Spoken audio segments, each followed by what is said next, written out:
Welcome to Roadmap to Residency, a evidence-based application. And in this short video, we will be discussing about the immune response towards viral infection and the stages of viral replication in human body. So viral replication. So the first stage is attachment to specific host cell receptors. And this binding determines what cell can be infected. And this characteristic is called as the tropism. Then there is the penetration of the virus and viral genetic material. After that, there is uncoating, where the virus releases its nucleic acid. And then there is the macromolecular synthesis, the early mRNA and protein synthesis, where the proteins act to sort of the host cell, and then the proteins replicate to form a viral genome if needed. And then there is the replication of the genome. And in the late mRNA phase, there is formation of structural proteins via protein synthesis. After that, there is post-translational modification, and there are some errors if they are there, or the modification occurred to assemble the virus. Okay, then there is the assembly of new virus particles, and then the virus gets released out either by the lysis or by the burning out of the cell. When there is burning out or when there is lysis, the virus may take up the organisms or the cells nuclear membrane coat or the cell membrane coat to form a capsid around it. So they are the different stages of viral replication, and the example of drugs that target the different species and different stages of viral replication and the mechanism of action towards that drug. So in the attachment phase, okay, we have a drug called as maraviroc, which acts as a receptor, which acts as an antagonist of the receptor, and it is used to treat HIV infection. In the penetration phase, we have a drug called as infuviritide, which is a fusion inhibitor, and it is used to also treat HIV infection. In case of uncoating, which is no longer used and only had activity against influenza A, there were some drugs like amantadine and rimantadine, which blocks the uncoating via the M2 protein. Then there is the drug like acyclovir, very famous drug, which acts on a nucleic acid synthesis pathway, and it stops the macromolecular synthesis, and it is used to treat many viral infections. Ritonavir is a protease inhibitor which acts on the post-translational modification of proteins and used to treat HIV infection. There are no drugs which act on the assembly of the viruses, but there are drugs like oseltamivir, which is typically used to treat influenza, very commonly asked. It is a neuraminidase inhibitor and it acts on the release of the virus. It inhibits the release of the virus. Raltegravir acts on the integration of the viral pathway, which is retrovirus specific, only used for HIV infection, and it is an integrase inhibitor. So what are the important steps in viral replication? The first one is spread. So viruses are spread basically by the same mechanisms, example, respiratory, droplets, or sexually as other pathogens.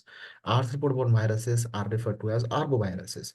So they most belong to three formal taxonomy groups: Togavirus, encephalitis viruses, flaviviruses, and bunya viruses. Mosquitoes are the most common vectors, while ticks, biting measles, and sandflies are less common, but they can also cause the transmission of the virus.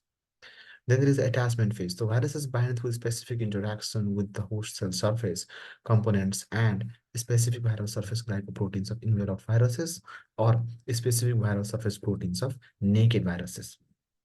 As we can see, this is the host cell, this is the receptor of host cell. The enveloped virus glycoproteins can bind to this receptor, or the naked virus can directly bind to the receptor of the host cell.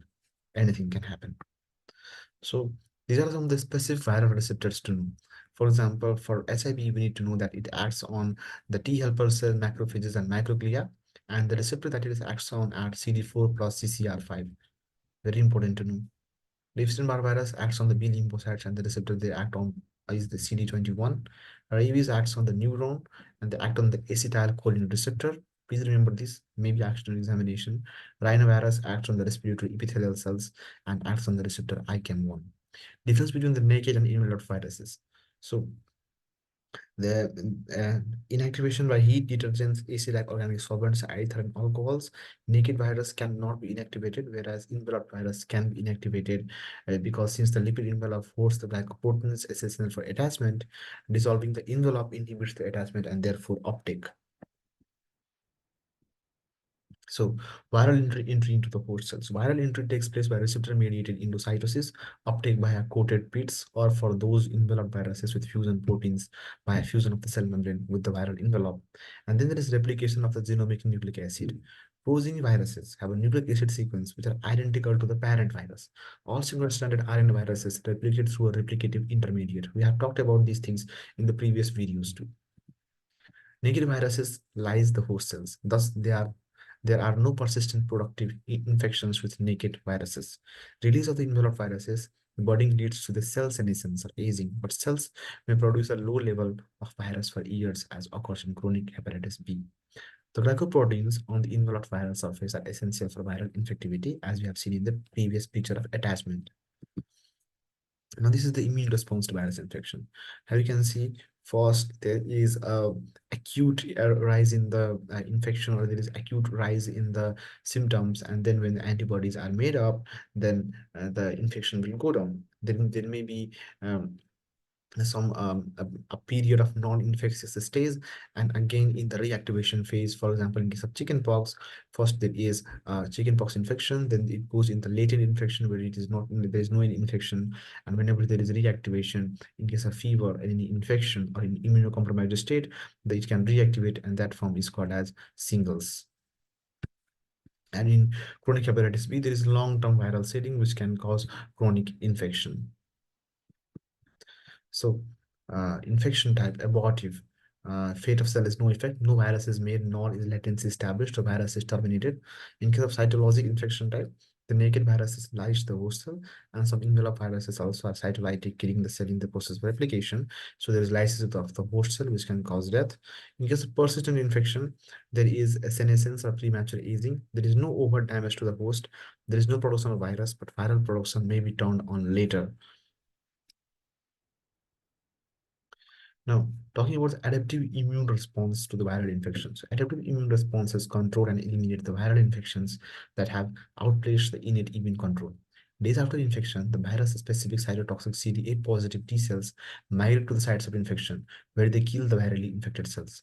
Early responding B cells produce and release the virus-specific immunoglobulin M. IgM antibodies, CD4 positive T helper cells promote class switching of germinal centers B cell from IgM to long-term antibodies IgG. And now, after the virus is cleared, a pool of memory B cells and T cells remain and are rapidly reactivated upon reinfection with the same virus. We have discussed this concept in our videos of immunology module. So immune evasion by viruses. So various immune evasion mechanisms are adapted by the viruses, which can include antigenic variation, immunoregulatory proteins, decoy proteins, or homolog proteins. You only need to know the names, but you need to know in detail about the antigenic variation, which may we cover in a different video. So viruses can alter the antigens, thus hide away from immune surveillance. Mostly the B cell epitopes undergo change more than the T cell epitope. Mechanisms are mostly point mutation and reassortment of RNA genome. This is most commonly seen in influenza virus, which is a very good example by the two important proteins, hemagglutinin and neuraminidase. That's why you have a neuraminidase inhibitor for influenza virus, or drug.